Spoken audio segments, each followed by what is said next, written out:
Je déclare mon meublé, spécialiste de la fiscalité et de l'accompagnement des loueurs en meublé, a le plaisir de vous présenter Je découvre le monde du meublé, le podcast à destination de tous les loueurs en meublé.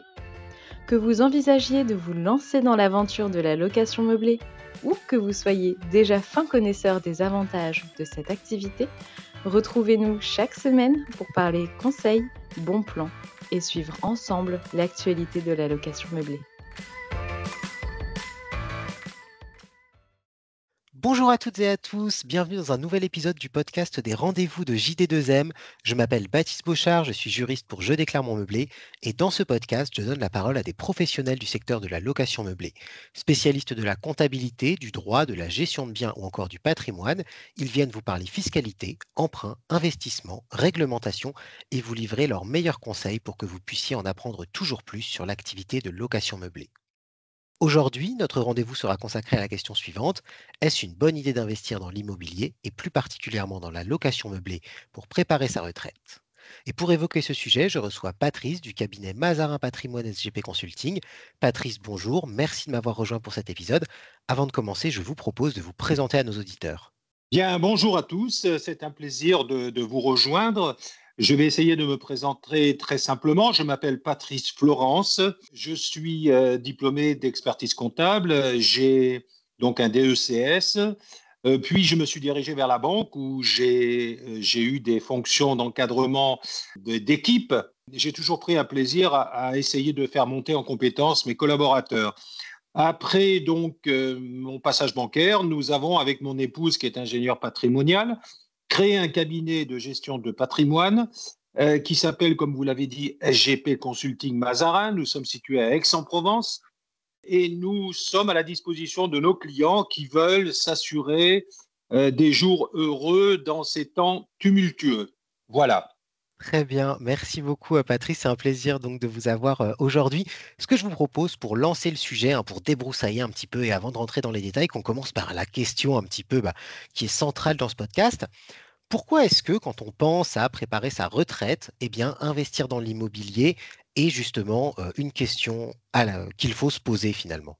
Alors, je vais simplement déjà commencer par vous dire quelque chose qui me traîne dans la tête, c'est que l'investissement immobilier, c'est plus qu'un simple achat. C'est vraiment une opportunité de croissance personnelle et de création de richesse. Investir dans l'immobilier pour sa retraite, c'est essentiel pour plusieurs raisons.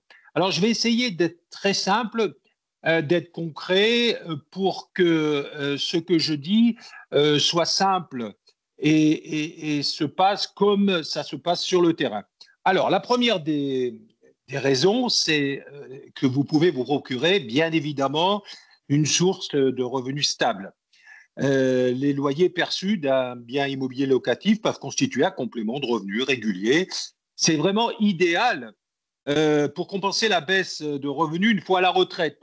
Je crois qu'aujourd'hui, les gens doivent se rendre compte que nous, qui sommes un peu plus âgés, nous avons eu la chance d'avoir une retraite et de cotiser avec un point élevé et donc de pouvoir prétendre à une retraite convenable qui nous permet de vivre, je dirais, normalement. Aujourd'hui, la retraite, malheureusement, je dirais, mais aussi heureusement, parce que ça donne l'envie de se surpasser, la retraite, il va falloir que vous tous, vous la prépariez. Donc, je vous disais, une source de revenus stable, c'est important.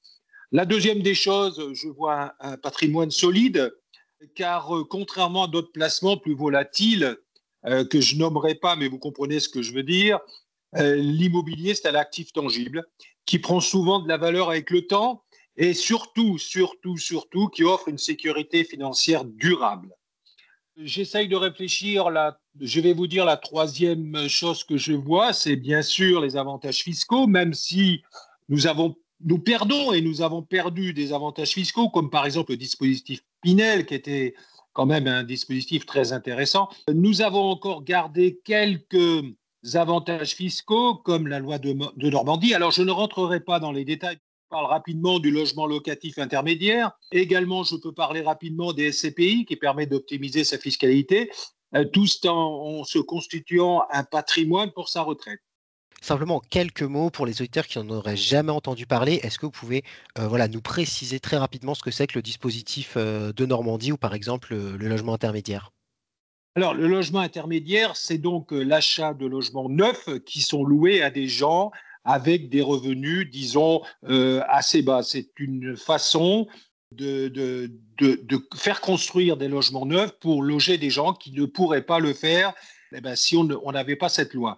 Le de Normandie, c'est différent. Vous avez une incitation fiscale qui est très importante, qui peut aller jusqu'à 21% de déduction fiscale si vous allez sur 12 ans, si ma mémoire est bonne. Donc là, vous transformez un bien, c'est-à-dire vous achetez un bien ancien, vous le mettez à neuf et vous le louez également à des personnes avec des critères de revenus. Ce sont encore des dispositifs qui sont méconnus et qui mériteraient de l'être. Très bien, merci beaucoup pour cette précision. Peut-être justement, vous aviez parlé aussi de stabilité des revenus qui était très important. Est-ce qu'on peut peut-être revenir un peu sur cette notion? On en parlait pour la retraite, mais même ne serait-ce que pendant l'activité, puisque généralement, on va commencer à se constituer son patrimoine immobilier avant la retraite.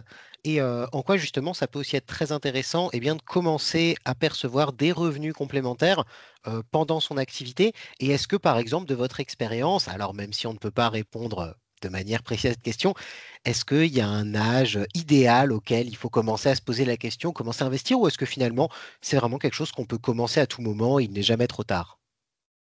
Bah, il y a un certain temps, au vu des montants, d'abord au vu des banquiers qui souhaitaient faire du crédit immobilier, au vu également des taux pratiqués, c'était beaucoup plus facile.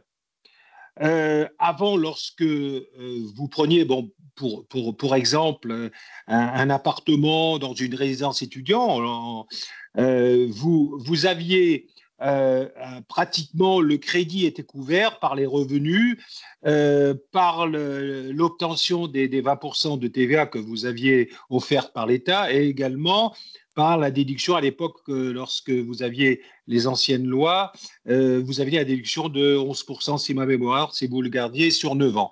Donc là, c'était beaucoup plus facile. Aujourd'hui, par contre, je pense sincèrement, l'immobilier, c'est le pilier de l'avenir et de sa retraite. Mais par contre, c'est vrai qu'aujourd'hui, il faut commencer, je le dirais, 5, 6, 10, 15 fois, il faut commencer par se constituer sa résidence principale.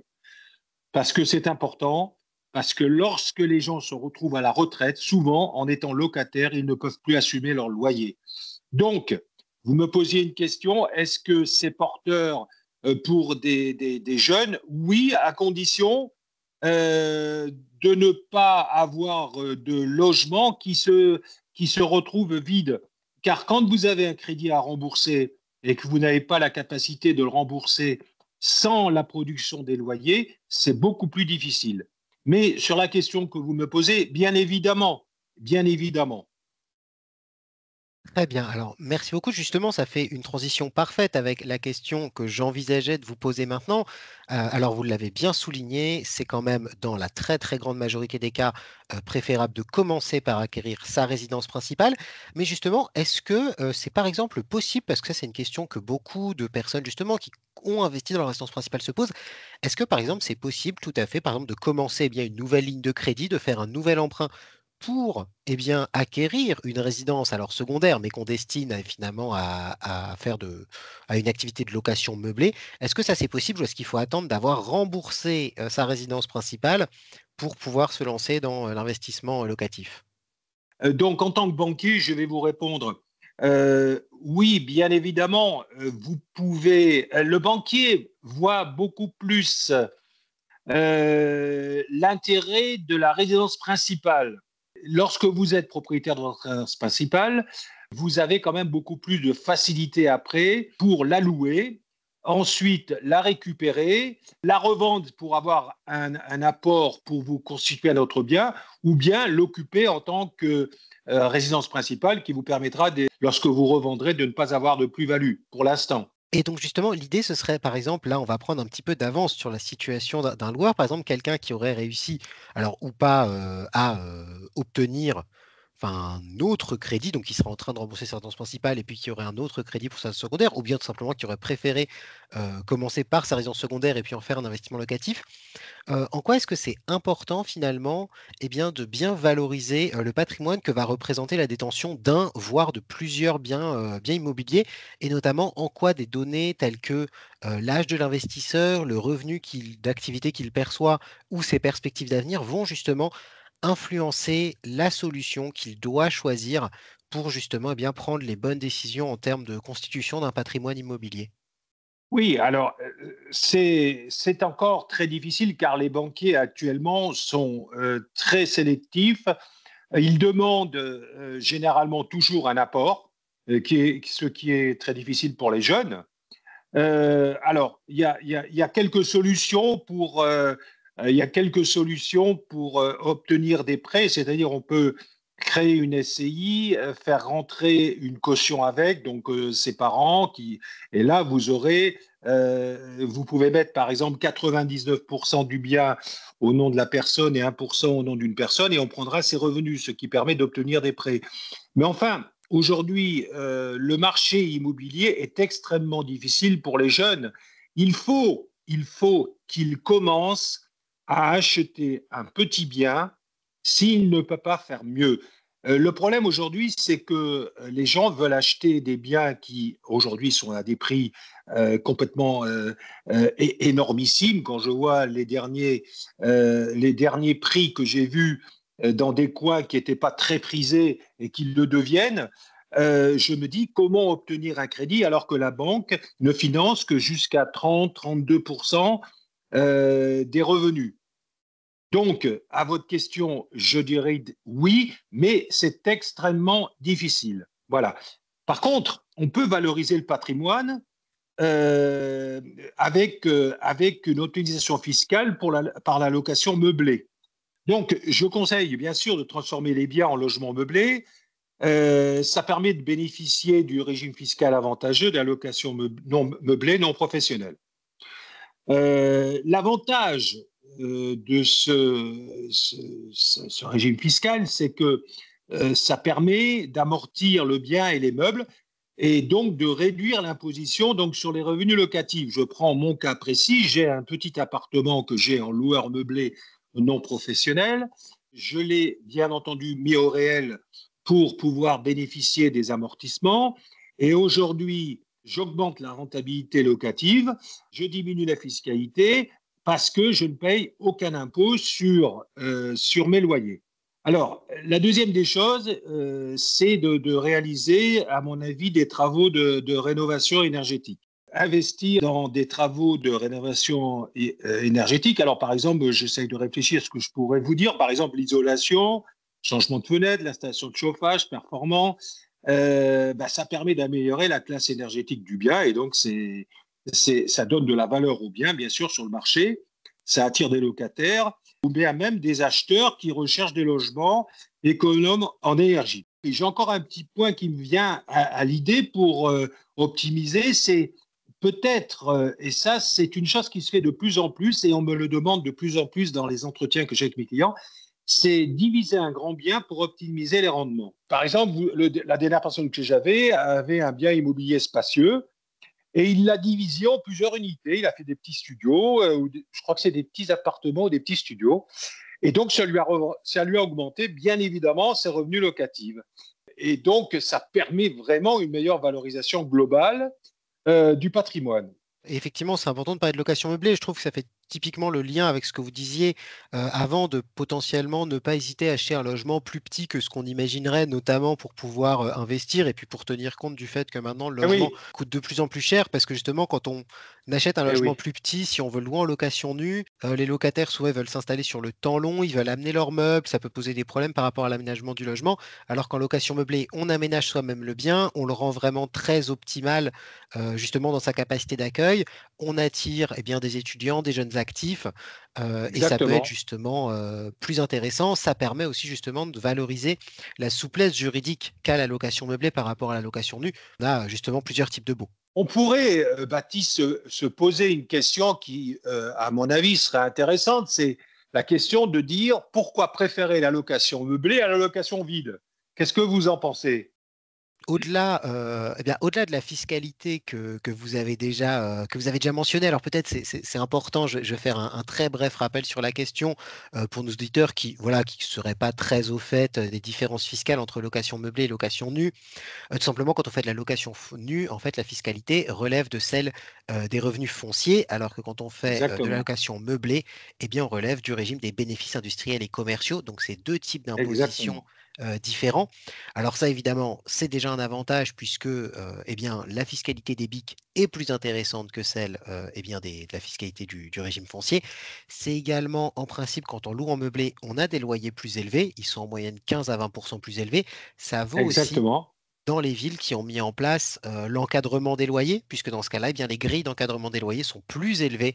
Le loyer au mètre carré est plus élevé pour les logements meublés que pour les logements nus. Le dernier client que j'avais me disait qu'il le louait un studio vide à 600 euros et il l'a loué 750 euros quand il était meublé. Voilà, donc on se rend compte que effectivement, déjà, on a donc une meilleure rentabilité parce qu'on loue plus cher et on a une meilleure fiscalité. Donc en fait, la rentabilité brute est plus Exactement. élevée et la rentabilité nette est aussi également par effet de ricochet plus élevée. Et justement, c'est l'exemple de l'étudiant.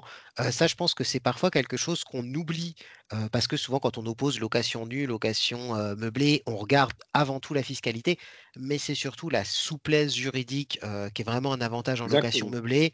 On peut quand même faire de la location longue durée si on le souhaite, c'est pas du tout un problème, mais on fait aussi de la location étudiante, du bail mobilité, on peut louer sur la courte durée.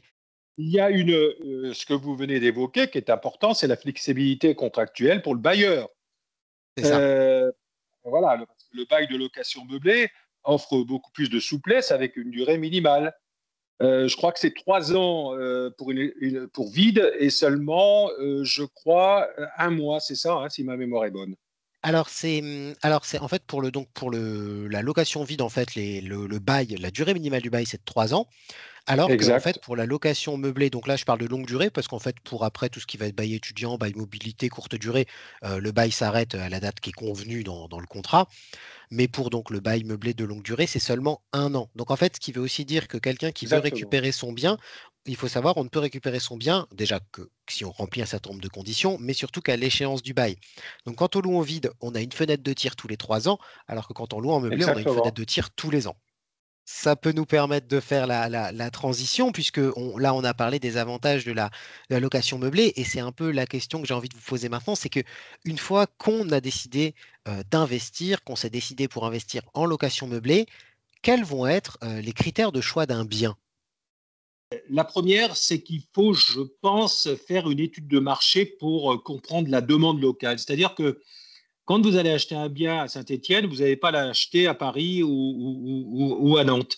Donc, bien regarder le marché, comprendre la demande locale, identifier également, c'est important, je pense qu'on ne le fait pas toujours, les besoins et attentes des locataires. C'est-à-dire que il faut les écouter parce que souvent les demandes qu'ils expriment ne sont pas les mêmes. Ensuite, j'ai noté, si vous voulez, le profil des locataires, quand même, étudiants, jeunes actifs, familles professionnelles, type de biens recherchés, ça peut être des studios, ça peut être des T2. En ce moment, on a beaucoup de gens qui se mettent en colocation. Les étudiants surtout, hein, puisque justement, même les jeunes actifs, ça s'adapte aussi selon la ville à laquelle, dans laquelle on réside, au coût de l'habitat. Effectivement, ça se voit de plus en plus des colocations Ouais. avant, c'était un mode qui était plutôt privilégié par les étudiants et maintenant, on peut aussi avoir des jeunes actifs qui se mettent en colocation.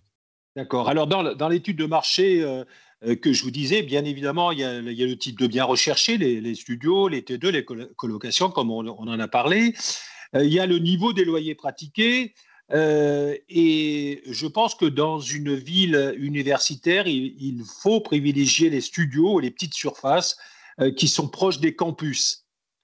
Ça, c'est l'étude de marché. Lorsque vous vendez des appartements près des campus, vous avez beaucoup plus de chances d'aboutir, je pense. Alors, la deuxième des choses que je vois, c'est déterminer la cible avant de chercher le bien. Ça permet surtout de trouver un bien adapté aux besoins spécifiques du marché. Les étudiants recherchent toujours des studios bien situés, proches des transports ou des écoles. Les professionnels préfèrent, à mon avis, les appartements modernes avec des prestations de haut de gamme. Et les touristes préfèrent les appartements dans les zones touristiques avec un beau potentiel saisonnier.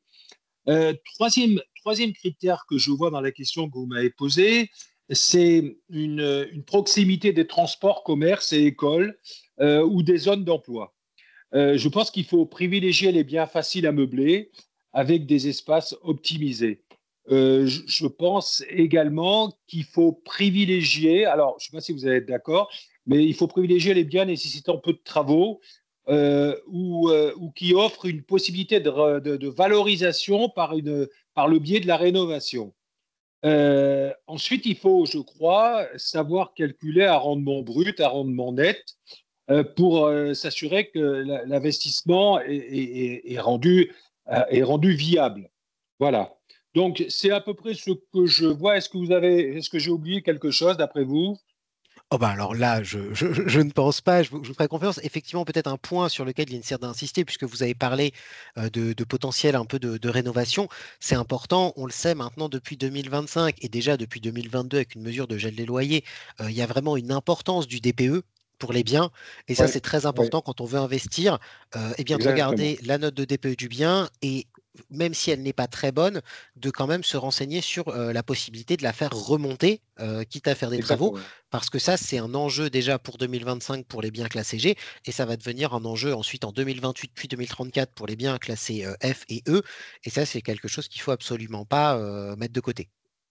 Il faut bien choisir sa cible, mais également, il faut s'assurer que ce qu'on va acquérir correspond à la demande de cette cible. Chaque cible est, si vous voulez, chaque cible est différente. Et c'est pour ça qu'il faut. J'ai une grande capacité d'écoute lorsque j'ai un client dans mon bureau. C'est lui qui détient la vérité et c'est lui qui me donne l'orientation qu'il faut pour lui. Et peut-être que du coup, on peut aussi terminer sur un conseil en disant que dans ce cas-là, si on se rend compte qu'on veut investir dans un endroit, par exemple, quelqu'un qui ne voudrait absolument pas faire de location étudiante, bah, dans ce cas-là, il ne vaut peut-être pas investir dans une ville où finalement on se rend compte que les étudiants vont être la grande majorité des éventuels locataires. C'est vrai que ça, c'est quelque chose qu'on peut rencontrer. C'est Et de vrai, votre expérience, vous pourrez peut-être nous le dire aussi. c'est Souvent, vrai, on se rend compte qu'on veut investir proche de chez soi, alors qu'en réalité, maintenant, avec toutes les solutions de exact, délégation c'est qui vrai. existent, c'est pas obligatoire. Mais les gens hésitent quand même, sont très hésitants et avant de prendre une décision, ils attendent et ils réfléchissent. Remarquez que c'est très bien parce que avant nous, je parle avant parce que j'ai un âge quand même un peu plus avancé que le vôtre, je crois, Baptiste. Avant nous, on fonçait parce que on savait de toute façon que avec le taux de crédit et le loyer, on allait s'en sortir. Aujourd'hui, c'est plus le cas. Alors certes, l'immobilier est moins risqué que la bourse parce que vous en avez plus de contrôle. Euh, mais devenir propriétaire, c'est bien de posséder les porte-clés, mais il faut posséder les porte-clés qui ouvrent toutes les clés. Donc, si vous voulez, il faut faire extrêmement attention aujourd'hui, ce qui n'était pas le cas avant. Eh bien, justement, puisqu'on parle de faire attention, le point que vous vouliez aborder, c'est suite des erreurs. Ce n'est qu'un avis personnel, mais il y a certes aujourd'hui des erreurs qui sont à éviter. Alors, je pourrais commencer par quoi? Je pourrais commencer peut-être par un bien mal situé, loin des transports, des commerces, parce qu'il risque quand même de ne pas se louer ou bien de se dévaloriser. Nous, avant, on pouvait se passer de toucher un ou deux loyers. Aujourd'hui, ce n'est plus le cas parce que le crédit étant à un taux nettement plus élevé, le loyer couvrant tout juste le crédit et même ne le couvrant plus, on ne peut pas aujourd'hui se permettre d'avoir des biens qui restent en non-location. Ensuite, il faut étudier l'attractivité, je pense, de la zone avant d'acheter. Et il faut, je crois, regarder les emplacements stratégiques. Dans les villes, vous en avez toujours. Souvent, moi, je demande, par exemple, quand je suis arrivé à Aix-en-Provence, est-ce que nous nous sommes installés avec mon épouse et que nous cherchions un emplacement qui était le mieux placé pour répondre aux besoins de notre clientèle. Nous nous sommes renseignés et on nous a dit à la mairie que, compte tenu de notre activité, l'emplacement qui était à privilégier, c'était bien évidemment le quartier Mazarin, qui est un quartier très connu sur Aix-en-Provence. Donc, il faut vraiment se renseigner sur les emplacements stratégiques. Alors, autre point, et ça, je le dis souvent quand les personnes, les clients viennent nous présenter des projets, il faut pas sous-évaluer les charges.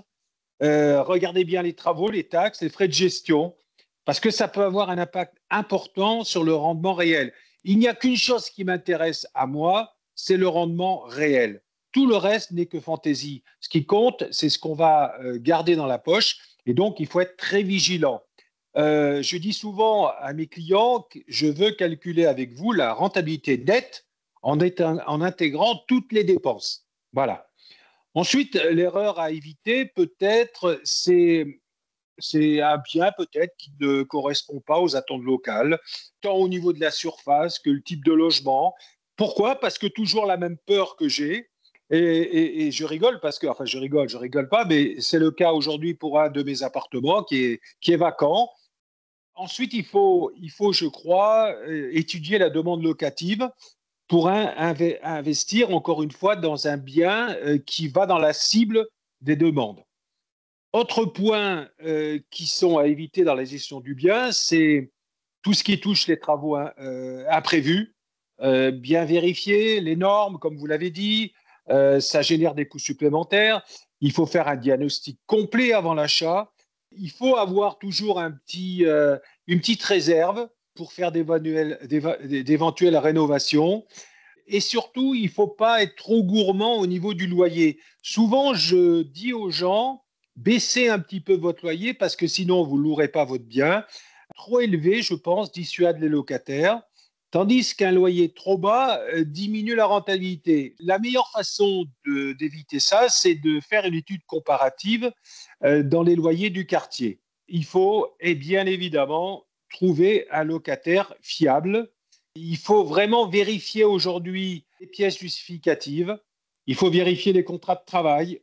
Alors, c'est l'ancien banquier qui vous dit ça parce qu'on vérifiait, nous, les banquiers, on vérifiait tout. Il faut vérifier les bulletins de salaire, les contrats de travail et garder, comme la banque le fait pour les crédits, un reste à vivre qui permet aux personnes de pouvoir payer leur loyer.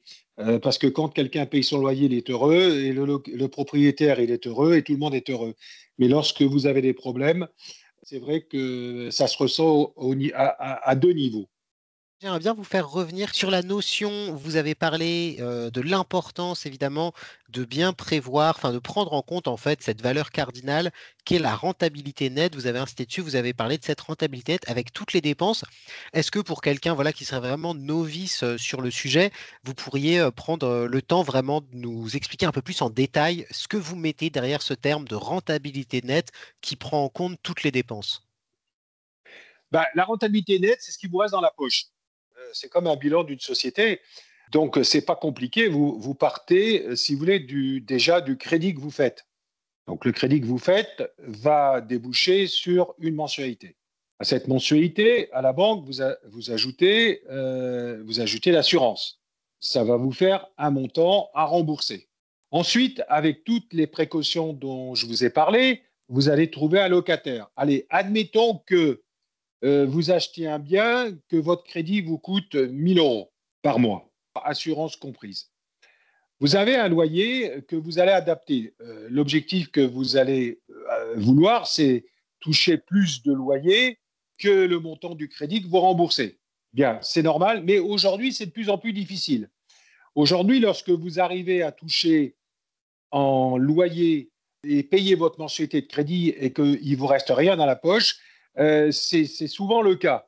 Bon, donc dans le crédit que vous remboursez, vous devez rajouter toutes les petits à côté, c'est-à-dire la taxe foncière, vous allez la payer, tout ce qui touche les charges de l'appartement, vous allez avoir la CFE, vous allez avoir différents problèmes qui vont vous arriver, la chaudière qui claque, la télé qui s'arrête de fonctionner, la douche qui est bouchée.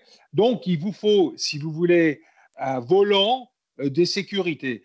Lorsque je parlais de net, c'est donc le remboursement de votre prêt, plus tous les à côté, plus la fiscalité. Il vous reste combien? Voilà, c'est ça qui est important. Et c'est ça le net que je vous disais. Donc voilà, cette rentabilité nette, finalement, c'est la somme de ce qu'on perçoit. Donc généralement, ça va être les loyers quand on va louer en longue durée, diminuer eh bien, de tout ce qu'on doit dépenser pour le bien. Et on prend en compte évidemment la fiscalité, mais c'est aussi là, et ça fait le lien avec ce qu'on disait tout à l'heure, ce qu'on évoquait, cette fiscalité, elle est quand même plus favorable en location meublée qu'en location nue. Donc généralement, elle permet d'avoir une rentabilité nette qui va être plus élevée quand on fait de la location meublée. Forcément, à partir du moment où vous amortissez le bien, alors vous savez que sur le loueur meublé non professionnel, vous avez deux solutions. Soit vous faites ce qu'on appelle la déduction forfaitaire, qui est de 50% des frais, soit vous faites au réel, c'est-à-dire que vous êtes obligé de vous déclarer et donc vous amortissez le bien qui vous permet de ne pas payer pratiquement d'impôts sur vos loyers pendant à peu près une dizaine, voire une douzaine d'années. Aujourd'hui, il y a un grand changement, c'est que vous savez que malheureusement, je dis malheureusement, et puis j'ai été surpris quand même parce que ça n'a pas fait beaucoup de bruit, personne n'a rien dit, c'est passé tranquillement. Maintenant, lorsque vous revendez un bien immobilier en loueur meublé non professionnel et que vous avez amorti ce bien, vous réintégrez dans le calcul de la plus-value, vous réintégrez les amortissements. Sauf certains, notamment, on ne réintègre pas les amortissements du mobilier. Alors certains, oui, effectivement, les résidences étudiants, les maisons de retraite pour les personnes âgées. Et donc là, vous n'avez pas la réintégration des amortissements. Effectivement, il y a comme quoi, il y a en réalité 5 cas d'exonération sur la réintégration des amortissements de calcul de plus-value. Il y a le cas que vous mentionniez qui, lui, en fait, est prévu par la loi de finances qui elle-même met en place la réintégration des amortissements. Ce sont toutes les résidences gérées. Alors, attention à l'exception des résidences de tourisme, qui, elles, ne sont pas concernées. Mais sinon, effectivement, tout ce qui va être résidence étudiante, senior, EHPAD, établissement spécialisé dans l'accueil de public handicapé, eh bien, dans ce cas-là, il n'y aura pas de réintégration de l'amortissement et le calcul de la plus-value. Alors, c'est pour ça que je vous ne cache pas qu'en ce moment, nous sommes sollicités beaucoup plus sur l'achat de résidences étudiantes. Nous avons des résidences étudiantes qui sont très bien placées. D'ailleurs, lorsque nous vendons une résidence étudiante, nous conseillons aux gens d'aller chez vous parce que, honnêtement, vous êtes toujours disponible. Vous avez un logiciel qui est simple à utiliser, qui est financièrement très correct. Et donc, j'encourage vivement les gens à vous mettre en compétition lorsque ils vont avoir leur déclaration comptable à faire. Écoutez, c'est très aimable. Effectivement, c'est surtout une question, en réalité, notamment quand on se lance et qu'on investit, qu'il faut se poser assez rapidement. Et c'est aussi sur notre site, au-delà du fait de devenir client, qu'on peut trouver un certain nombre d'informations qui peuvent permettre justement de se lancer dans des bonnes conditions, notamment des points par rapport à la date de début d'activité, qui sont des questions centrales, notamment quand on est au régime réel, puisque c'est à partir de ces dates-là qu'on va pouvoir commencer à déduire les charges et à amortir. Et donc, généralement, eh bien, plus on peut commencer à amortir tôt, et mieux c'est pour la fiscalité. Puisqu'on parle de préparer sa retraite, qu'on parle de l'avenir, un petit peu, alors le sujet est tellement vaste, mais qu'à titre effectivement de conclusion, vous nous fassiez bénéficier de votre expérience, eh bien, en nous parlant, selon vous, eh bien, des placements ou des solutions qui s'offrent aux jeunes, aux investisseurs plus ou moins jeunes, pour justement préparer leur avenir. Bien sûr, l'immobilier, encore une fois, pourquoi? Parce que c'est une valeur sûre, parce que ce n'est pas un simple achat, c'est vraiment une opportunité de croissance personnelle, c'est vraiment une création de richesse. Donc ça, c'est incontournable. Je vais vous parler un petit peu de ce qu'on peut faire aujourd'hui pour compléter un petit peu cette préparation retraite. Alors, vous avez, à mon avis, l'assurance vie. Quand je dis l'assurance vie, c'est ce placement qui vous permet de vous constituer une épargne à long terme, avec quand même, il faut le savoir, une fiscalité avantageuse en cas de retrait après 8 ans. Alors, l'avantage de l'assurance vie, ça vous donne une diversification. Vous avez des fonds euros, vous avez des fonds sécurisés, vous avez des fonds en unité de compte, vous avez des potentiels plus-values. En ce moment, nous avons beaucoup de demandes sur les placements en fonds euros parce que les gens sont inquiets. Et c'est vrai que nous avons des demandes de produits structurés, mais nous les accordons qu'avec des capitaux garantis. Car aujourd'hui, il faut être hyper vigilant. L'avenir est quand même incertain. Et vous savez que ce qui se passe en ce moment, avec cette envie de l'État de venir mettre l'épargne des clients à la disposition des recherches et des frais sur l'armée que nous souhaitons faire. Et donc, même si l'idée est tout à fait défendable, il faut être très vigilant. Donc, l'assurance vie permet la transmission, permet la sécurité et permet aussi de se constituer un capital très intéressant sur le long terme. Ensuite, on pourrait parler d'une grande tendance, ce sont les plans épargne retraite. Les plans épargne retraite sont intéressants pour deux raisons. D'abord, sur le plan de l'entreprise, ils permettent de diminuer l'impôt sur les sociétés, ce qui est quand même pas inintéressant, et de préparer la retraite du dirigeant. Sur le plan privé également, vous pouvez avoir un PER qui vous permet d'avoir des déductions fiscales sur les versements. Bien évidemment, dans certaines limites, le montant est indiqué sur votre fiche d'impôt. Donc ça, c'est important de le regarder. Ce qui est important également, vous avez la possibilité de récupérer ces plans épargne retraite au départ à votre retraite, donc sous forme de capital, sous forme de rente. Et donc, ça vous permet quand même de vous constituer une rente viagère qui vous permet de compléter votre retraite. Ensuite, vous avez les SCPI qui sont également un moyen d'augmenter un petit peu votre retraite. Ça permet quand même d'investir dans l'immobilier locatif sans avoir à gérer le bien, ce qui est quand même intéressant. Vous avez des revenus qui sont réguliers sous forme de dividendes. C'est également la possibilité pour vous de vous diversifier et d'augmenter les revenus de votre retraite. Après, je ne vais pas rentrer dans les détails, mais vous avez également les actions, les fonds d'investissement à long terme. Et ensuite, vous avez la création du patrimoine entrepreneurial, c'est-à-dire que vous avez la possibilité d'investir dans des entreprises via des parts sociales, des crowdfunding ou du business en ligne.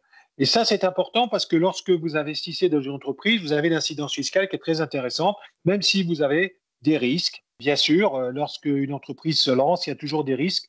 Mais comme je disais quand j'étais banquier, quand on a des risques, on risque de boire le champagne si on réussit. Donc, c'est important.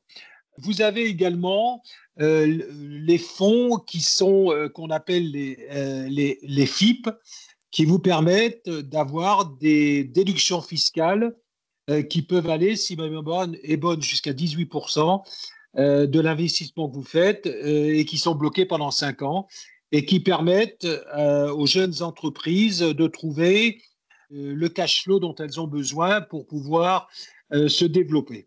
Oui, l'or, alors, j'ai été toujours un fervent défendeur de l'or. Pourquoi? Parce que c'est une valeur refuge, parce que l'or permet quand même, si jamais malheureusement il y avait un conflit, de pouvoir se servir et se défendre différemment que quand vous avez un PER ou une assurance vie. Mais pas n'importe quoi, parce qu'aujourd'hui les gens viennent et nous parlent de lingots. Lingot, c'est bien, mais c'est très difficile de partager un lingot. C'est une somme qui est quand même importante. Et ils nous parlent souvent de pièces. Oui, les pièces sont intéressantes, mais il n'y en a qu'une, moi, qui me fait vibrer. C'est le 50 pesos mexicain parce que vous avez 37 grammes d'or dedans, alors que dans un Napoléon, par exemple, qui est une valeur refuge également, mais plus sentimentale, vous avez que 7 grammes d'or. Donc l'or, il faut en avoir un petit peu dans son bas de laine parce que ça permettra peut-être un jour de pouvoir obtenir des choses qu'on n'obtiendrait pas sans ça. Mais oui, effectivement, l'or, c'est globalement la valeur la plus stable et la valeur refuge peut-être par excellence. Eh bien, écoutez, Patrice, sur ces mots, je vous propose qu'on conclue. Donc, pour nos auditeurs, je rappelle donc que vous faites partie de SGP Consulting Mazarin Patrimoine, donc qui est basé à Aix-en-Provence. On peut également vous retrouver à la radio, puisque vous Ah, animez l'émission Le Cercle des décideurs sur exactement. Radio Dialogue RCF. Pour les gens qui nous écoutent, qui sont l'essence de notre vie, parce que c'est vrai que les auditeurs, c'est ce qui nous permet le matin de se lever et de dire on a un petit sentiment d'utilité. J'ai le plaisir et l'honneur d'avoir créé une émission qui s'appelle Le Cercle des décideurs, où je fais venir quelqu'un, un entrepreneur, qui vient nous parler de ses succès, de ses échecs aussi, parce que c'est dans les échecs qu'on apprend le plus. J'encourage vivement, si des personnes nous écoutent et souhaitent parler de ce qu'ils font, du plaisir qu'ils ont de se lever le matin, de la chance qu'ils ont de se lever le matin et d'aller pouvoir travailler, écoutez, je les accueillerai sur Dialogue RCF avec grand plaisir.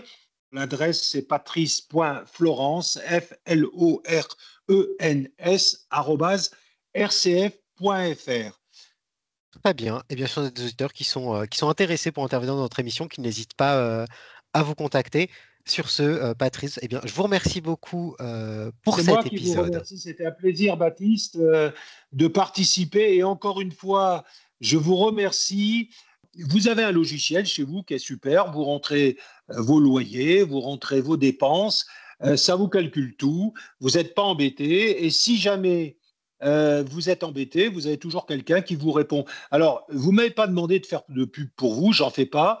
Mais quand je suis satisfait d'un service que je trouve peu onéreux pour le service que ça me donne, je pense qu'il faut le dire. Donc, franchement, à la fin d'année, vous appuyez sur un bouton, ça vous fait vos déclarations. Lorsque vous avez fait une erreur, notamment ne pas déclarer la CFE, pas oublier de déclarer le montant des impôts que vous payez, eh ben, ça vous le signale. Non, mais je trouve ça génial. Voilà, je tenais à le dire. Merci beaucoup. C'est toujours un plaisir de voir que le travail de nos équipes est Mais apprécié c'est tout par à ceux fait, qui en non, mais bénéficient. c'est tout à fait sincère et franchement, je le dis sans appréhension, mais avec beaucoup de motivation. D'exister, d'être proche de vos clients comme vous l'êtes, de nous donner des informations toujours d'actualité et d'être disponible sans concession et professionnel sans appréhension. Merci encore. Si vous avez aimé notre podcast, faites-le nous savoir et n'hésitez pas à vous rendre sur notre site internet, à nous suivre sur les réseaux sociaux ou encore à nous contacter directement par téléphone ou par mail à l'adresse contact@jedéclaremonmeublé.com.